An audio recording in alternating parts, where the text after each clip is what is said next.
শনিবার থেকে রাজনৈতিক দলগুলোর সাথে সংলাপ শুরু করবেন অন্তর্বর্তী সরকারের প্রধান উপদেষ্টা ডক্টর মোহাম্মদ ইউনূস। সেখানে সংস্কার কমিশনের কাজের অগ্রগতি সম্পর্কে দলগুলোকে অবহিত করা হবে। রাজধানীর ফরেন সার্ভিস একাডেমিতে সংবাদ সম্মেলনে এসব বলেন প্রধান উপদেষ্টার প্রেস সচিব শফিকুল আলম। জানান 2 থেকে 3 দিনের মধ্যেই পূর্ণাঙ্গ সংস্কার কমিশন গঠন করা হবে।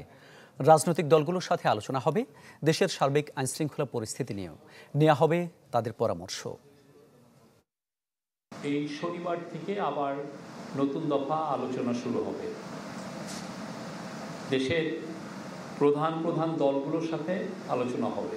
যে কমিশনগুলো যেটা হয়েছে আপনারা জানেন 6টা কমিশন হয়েছে, এটার কাজের অগ্রগতি সম্পর্কে অবহিত করা হবে তাদেরকে, এবং দেশের আইন শৃঙ্খলা বিষয়েও তাদের সাথে কথা হবে এবং তাদের পরামর্শ নেওয়া হবে।